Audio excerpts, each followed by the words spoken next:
Hi, folks, and welcome to Equipping Women. Tonight, I am joined by Hannah Parrish.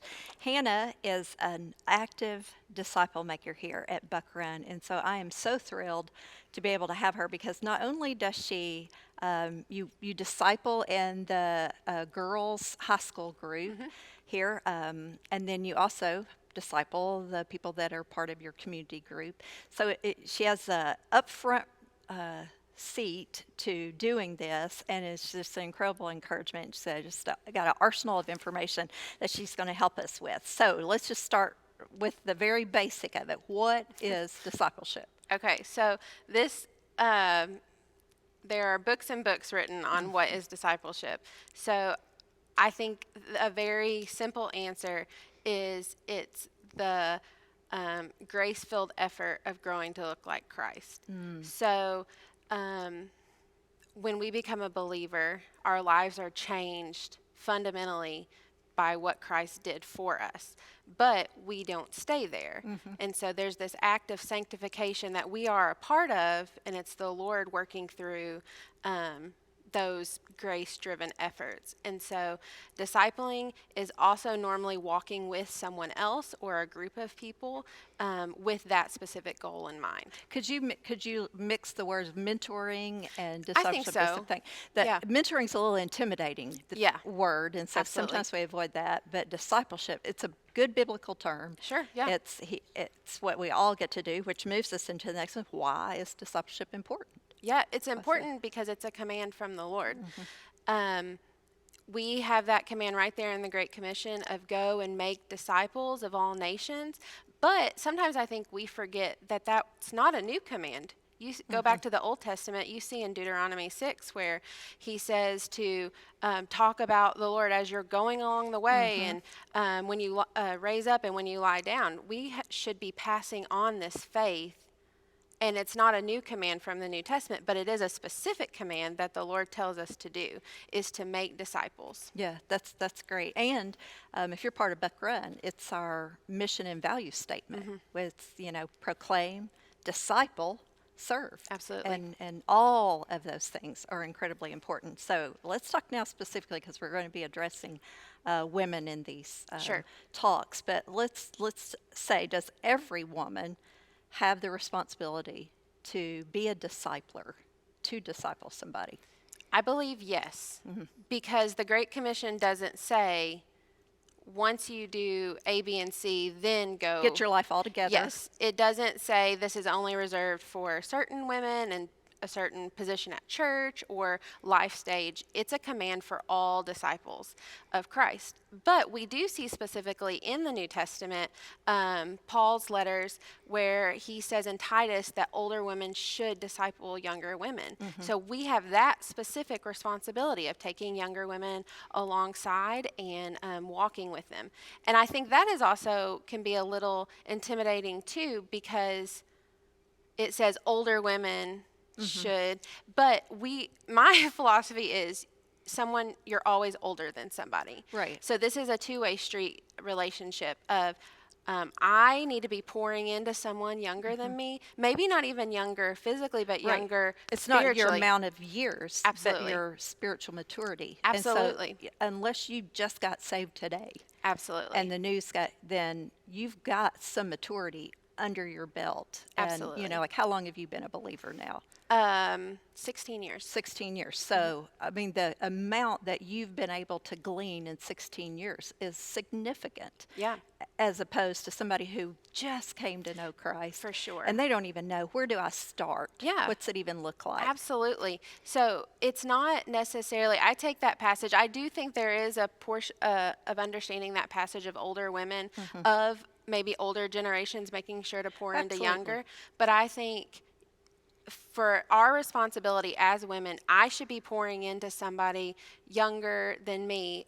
But on the flip side, someone should also be pouring into me. Right. It's not just a one-way relationship. You need to be poured into, and then you need to be pouring into someone else. Well, and you look at like the audience that this is written to, and so they're all new believers. Sure. So it's a new generation of believers. So as far as having spiritual maturity, there's not like a big wide belt of it because the gospel Sure. just comes to a huge group of people. So by default, people who have some years under their belt, at least life experience things, you learn some things, whether you're a Sure. believer or not, For sure. through life. But you put in the power of the Holy Spirit teaching you.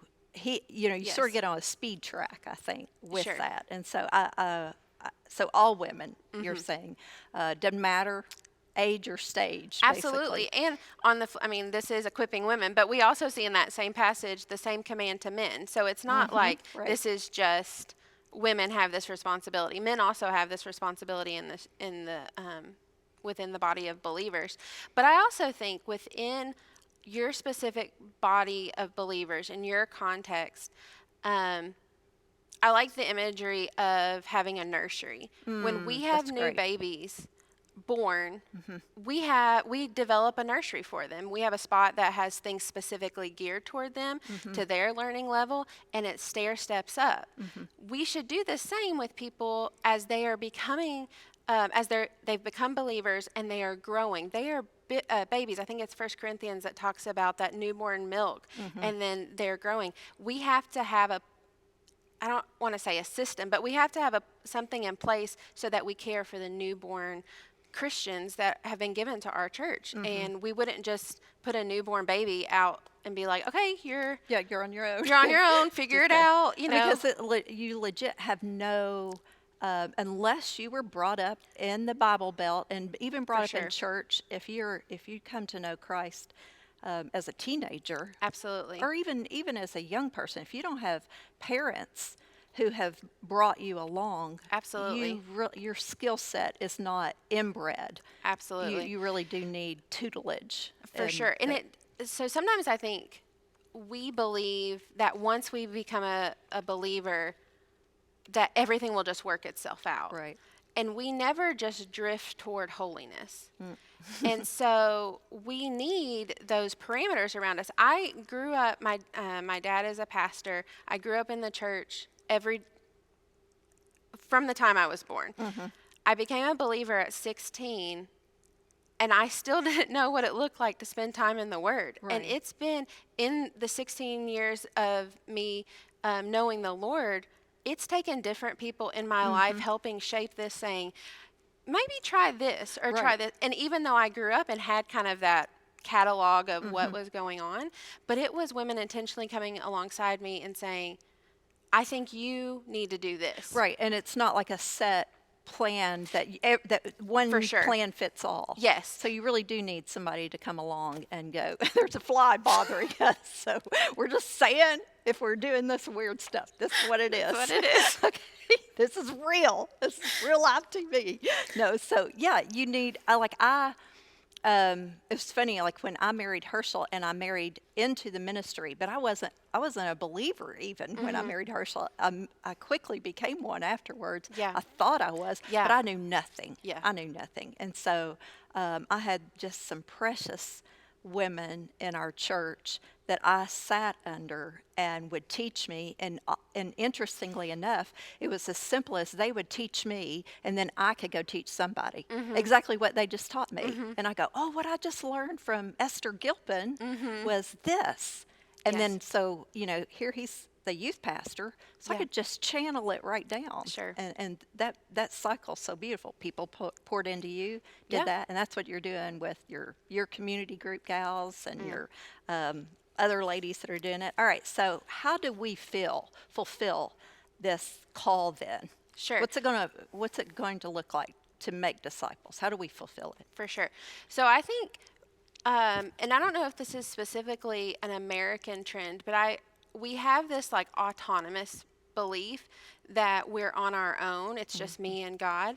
But one of the things when Dr. York does the Lord's Supper, we take it individually and we take it communally. When we are saved, we are not just saved individually, we're also saved corporately. And so we should be living in this community of believers. 1 Corinthians, I think it's 1 Corinthians, talks about how the different parts of the body, so the nose and the hand can't say, we are all gifted and specifically made up so that we fill out the body of believers in a beautiful way. We all have different giftings. So we need to be living in community. So whether that's community groups, whether that is some sort of a small group, Sunday school, or all of them, I would recommend. Yeah, our life is not just go to church on Sunday, see you again in a week. You can't be confessing sin to one another if all you do is see them for an hour when you're sitting in the service together. Right. These are intentional relationships. And I think for some, that's hard because we think we are so busy, but we need to craft that margin into our schedule so that we That's can, a great word. That's a great word. so that Yeah. we have that overflow to have these kind of relationships, frankly. Right, and it benefits both. I'm going to use that term disciplee. I don't know if that's really a word, and the discipler, but it's a you like for instance, when you disciple somebody and you're recounting the graces of God, the Yes. goodness of God, and the way that He's grown you, it energizes you, it Absolutely. encourages you. So in some way, it's reciprocal teaching. Absolutely. It's like you're receiving as you're pouring out into somebody, you're receiving back. Even your own teaching. For sure. It's like there are things I know in my head, but once I verbalize them with my Absolutely. lips, Yep. it just becomes a little more real. And so Absolutely. it's one of those tools that I think helps. That I think it's one of the reasons the Lord says be a disciple maker is so Sure. you don't forget, Absolutely. all the good things that He's done. For sure. And when I think it was in seminary when Chris was in seminary working on his master's, I started seeking out relationships with women who I saw, man, they seem to be doing this well, and I want to grow in this way. But when I was either asked to be to disciple somebody or have a walk with someone, I really saw the mutual benefit. I mean, it did just encourage my soul. It also forced me to make sure, Ugh. do I know what I'm saying? Right. Am I studied, prepared? I can't show up to talk to somebody if we're going through a book together if I haven't even done it. Read your book, right? Yeah, Right. or read that passage. It has been a good accountability in my life. Recently I was talking with Mary Moeller, and this was neat to me. She said, she and I mentioned a girl, and she says, "Oh, she's the girl I'm discipling." Sweet. And I look at her life, and I know she's just slam busy. Yeah. And so when people use the excuse of, "No, we're just too busy," I'm too busy to do that. You're not. No. It's just not your priority, and you're not really understanding the For sure. cost benefit. For sure. The benefit is high. Yes. It's really great. Yeah, And it's phenomenal. Even to see, so 5 years ago, we started, like Buck Run started the D now, or not D now, the D groups, discipleship groups for students. And I've been with my group. so you got 5 years under your belt with this same group. Yes. Yeah. And when you see the fruit of their life,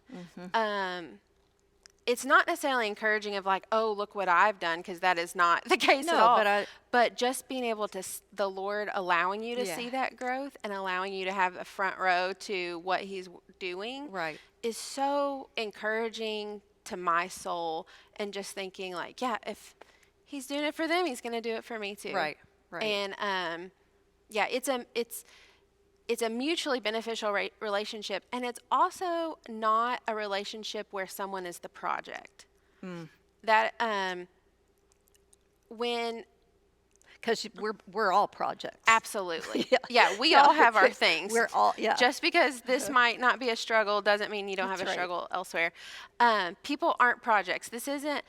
So often in the last couple of years, some of the ladies who have discipled me, it hasn't been like they've come and we've gotten together and they're like, here's what I want to teach you today. It's just a conversation. Right. We're talking about a book of the Bible that we're reading together, or a book that we're working through together. It's not like, oh, here's these nuggets of wisdom, Right. it's just coming from them. And it's just through conversation and maybe me asking questions or them asking questions that has been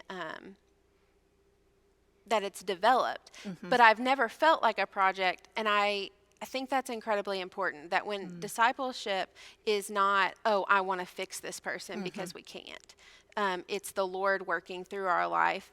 And nobody wants to be a project. no, if people feel that, They do. if you come to them They and you're do. like, there's some things you need to, Right. that you need to work on. Yeah, like if you come in, you're a hot mess, and you need such, they know it. Yeah. Like I know it. Yeah, I yeah. know, man, I'm such a mess in this area. Yeah. And so, if that person has the grace to come and help and walk along with me, is just an incredible gift. So, okay, now let's move it to the practical Okay. stuff. So, all this is practical in the why we do it kind of thing. But let's talk about how we can actually do this. Sure. What it might look like. So, what should a discipleship meeting? What would it consist of? Yeah. You So sort of alluded to it already. But sure. So I will say, before you get to the meeting, trying to maybe find the person, like that kind of sounds a little looming. But for me, when there have been times when I've gone to different women, I would say, like there was a lady when we were at Southern that she just did this one thing really, really well. And I was like, I need to grow in that, and she's doing it well. And so I went to her for that particular thing. Or there's been other times where I'm like, this lady is a step ahead of me, and I want just her wisdom of what it looked like to be in this season. So, so when you're looking for that relationship for yourself, those are the kind of things that I would normally say to look for. On the flip side of it, it kind of feels a little awkward to go to someone and say like, hey, would you guys like to do a Bible study together? I had two, they've become incredibly dear friends here at Buck Run who a couple years ago, I didn't know them. I didn't know much about them. And are they your age or younger? They're a little bit younger. Just a little, though. Yeah, okay. but and I didn't know where they were with their walk in the Lord, but I knew that they were about a season behind me. And I said, hey, do you guys want to do a Bible study together? Yeah, you didn't go to him and go, hey, can I disciple yes. you? Yeah. Yeah. I had somebody do that one time to me. You're like, yeah, hey. I go, well, obviously I need it. So, yeah. That you're inviting them to grow with you. Yes. Basically. Yeah. And it's not like I have this incredible wisdom to give, but I also want to be obedient. The Lord's telling me I need to do this. And so I was trying to look for an opportunity, and it's developed. They're two of my sweetest friends. And so I would say when you're looking for that relationship to pour into somebody, it can feel awkward, but just start the conversation. Hey, do you want to go to a coffee? Do you want to, I'm thinking about doing a Bible study and I would love for you and I to read this book together, something like that. So I would say start there. And then, so this is kind of the difficult part of like, what is a discipleship meeting looking like? Because nothing looks like it normally does right now. So in non-quarantine times, I have met someone at Panera at like 6:30 in the morning, like trying to work something in both of our schedules before they went to work, before my husband has to go to work. Or there was a sweet older lady who would come over every Tuesday after I put my kids to nap, and we would walk through something, a book together. There's other women, so there's obviously a lot of flexibility. It's not spelled out like you have to meet every week. For some, it is, you might have this relationship for a particular season. So it might just be for a couple months you're working through a book together. Or a crisis time or something like that, right? Yes. Or it could be more of a lifelong relationship. And I think we see that in Scripture as well, because you have those,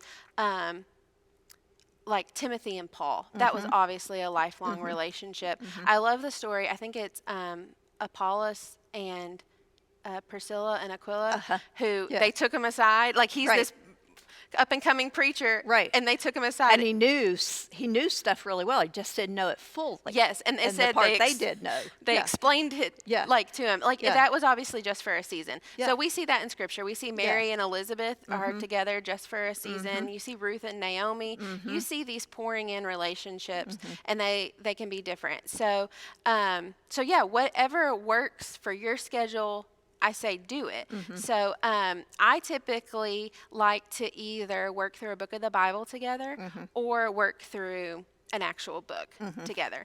A wise friend once told me that, if someone comes to you and is like, I'm really struggling with pride, that really, not that it doesn't matter what you do, but that's going to come through no matter what you do. Right. So whether you do a book or if you do a book of the Bible, obviously everything you do wants to point you to the Word, and you want to be very careful if you're picking any extra biblical source to work through. So right now, I have found quarantine life incredibly difficult for this particular reason of the people that I am normally around in these life-giving relationships have been just kind of cut. And so you have to be flexible. You have to be a little bit imaginative of, okay, are we going to do this on Zoom, or are we going to my D group girls, we have a Marco Polo thread that sometimes they respond to, and sometimes, that sort of thing. And so you have to be a little bit more creative and of like what everyone's comfortable with. So, but I do think have a plan, whether that's a book or a book of the Bible, have a plan on when you're going to meet. Don't leave it open-ended of like, let's get together sometime next week. So speaking of don't leave it open-ended, do you personally like sort of say, let's do this for 3 months, let's do this for, do you have a set, like I know with your high school girls, that's one thing, but like with your other group, do you just go, let's go through a 12-week study kind of deal? Yeah, typically I'm like, how about we do this book together? And then at the end of the book, I'm like, do we want to continue and do we not? And sometimes we've wanted to continue and life has just kind of, it's naturally fizzled out. That's okay too, by yeah, the way. Absolutely. Yeah, you've still gleaned stuff. I think some people think if I don't commit to life, if I'm not a lifer with this person, that it won't be as productive as no. I mean, the Lord uses, like you even mentioned, seasonal things that people who come along in your life and they just take you a little step further in your love and affection for Christ. And it's crucial to do that. Okay, so you've got a list of books here. Oh, yeah. I don't want to not address those. Did you use Susan Hunt? You've looked at her stuff, I know. And she's right here. She's there. Okay, and then my other one is Melissa Kruger. Have you? Yes. Okay, she does this thing that's super practical. She does like topical things, questions that you can just, they're like, something you can throw out and it gives you something to start with. Sure. Okay. What is Growing Together? Is that what hers is called? Growing Together, I think. Yeah, I think that sounds right. I think that is. Yeah. I feel like I can see the picture of the cover of the book. Me too. I think it's Growing Together. Anyway, it's super basic, and I've done that with a couple of ladies because sometimes you don't know where to start. Yes. And she takes you to the text, but she takes you like, well, what are you doing about your gathering with believers? What's community look like? And it throws out these questions, so it's really helpful. So tell me what you got here. So I brought 3 books that are kind of basic overviews of like, if discipleship is something that's not super familiar to you, something you want to maybe learn a little bit more about. So the 9 Marks Discipling, it's short, it's concise, it's going to hit all the basic points. And then these are specifically geared toward women specifically. So we use the Robbie Gallaty model in student ministry. And I actually really enjoy this model also when discipling other people. You're literally just walking through scripture and you have a method called the HEAR method and that you're working through. This is incredibly practical. This is Robbie Gallaty's wife. He has several books on this as well. There's a lot out there. And then Spiritual Mothering by Susan Hunt is a little bit more big picture, theological. So where this one's going to be really application, base. This one's going to be more of why are we doing this? Why is it important? What's the goal? That sort of She's thing. got several, Susan Hunt, Yes. that we endorse her, and she's good. Yes. She does a good job. Basic. Yes. She's got a good system, I think. That's Yeah. super helpful. She has been she's been incredibly helpful, even just thinking through. I think we know why it's important. It's important because the Lord tells us, but what's the end goal? What does this relationship look like? So I just brought a couple books of things that I've enjoyed going through with people. Disciplines of a Godly Woman. This cover is incredibly old, but honestly, this is one of my favorite Great. books. Barbara Hughes. Yeah. Yeah, she's amazing. Yeah, and there's also Disciplines of a Godly Family and Disciplines of a Godly Man, like all of them. But I love this book. It's incredibly easy. I think the chapters are only 10 to 12 pages. There's questions at the end. It's built, I think, for this kind of relationship. Martha Peace has one, The Exemplary Wife, that Yes. it's more basic and little. It's a little more elementary, but it's Okay. good practical stuff, and I think it's a good one to go through with, Yes. just what it looks like to be a godly wife. Yes, Martha Peace. I almost grabbed it off my shelf. I think it's called "Attitudes of a Transformed Heart." That's a good one too. Also, a really good one to do. So this one is called "Battling Unbelief" by John Piper. And at first, I've this not is a read little this. bit intimidating, but a sweet, sweet mentor to me told me that every sin that we have comes from unbelief. And this was one of her favorite books to use. And so it is Defeating Sin with a Superior Pleasure, and just walking through what that looks like. Also pretty thin, and Which is good. especially for a John Piper Yeah, book. right. But yeah, because you Do you don't hear his voice when you read? I do. I read in his I do voice. too. Yeah, it's funny. 'Cause I also think you don't want to stick out, a book on like theology Yeah. to someone. You have You to don't want to overwhelm Right. someone. So this is an incredibly Well, and go back to this one, but let's just say like somebody starts this and it's just too heavy. It's Yeah. not their thing. You just switch gears. Absolutely. Yes, You're you're not not married locked to it. in. You don't have to Yeah. finish it. So this is a new book that I've recently picked up, and it's kind of fun. It's Jonathan Edwards' Resolutions and Advice to Young Converts. Okay, sounds fascinating. No, not But my it style. actually is. It's You're much so darling, and this is so you. okay. This is why I love you so. Okay, but it is much more readable than what you would It's imagine. riveting. It really is. It's honestly written in bullet points. It's not even Okay, so well. it's like all his resolutions, but it's specifically geared for new believers. And I Okay. think sometimes if you, Like want to do like Robert's rules of order, we could do that. well, maybe, but Okay. All right. there we go. SBC, Yeah, okay, FAQs. there we go. it'd be like train Okay. them up. Yeah, right. So, but this is only like 40 pages. It's super Okay. small, and it's things I'll to thumb think through. through it. Yeah, of like big theology things of like someone who's come to the Lord and they're thinking like, what is the Trinity? What is? And Okay, so, well, that's the title's misleading, isn't it? Don't you think? yeah, and it's also got some great pictures in here too. Okay.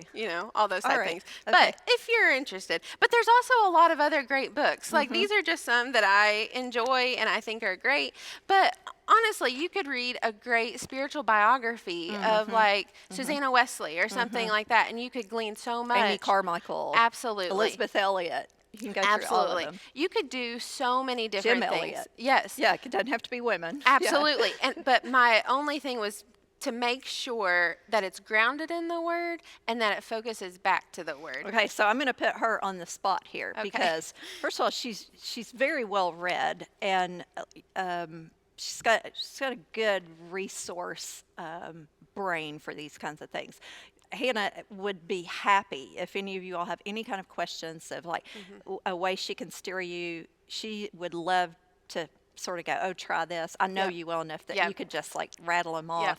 off and be super helpful. But any of our guys here, Absolutely. And staff people, but she's a great resource for this. So Well, thank don't you. be ashamed to bug her. She won't feel bugged. No. She'll be thrilled That's if true. you're wanting to disciple somebody. Yeah.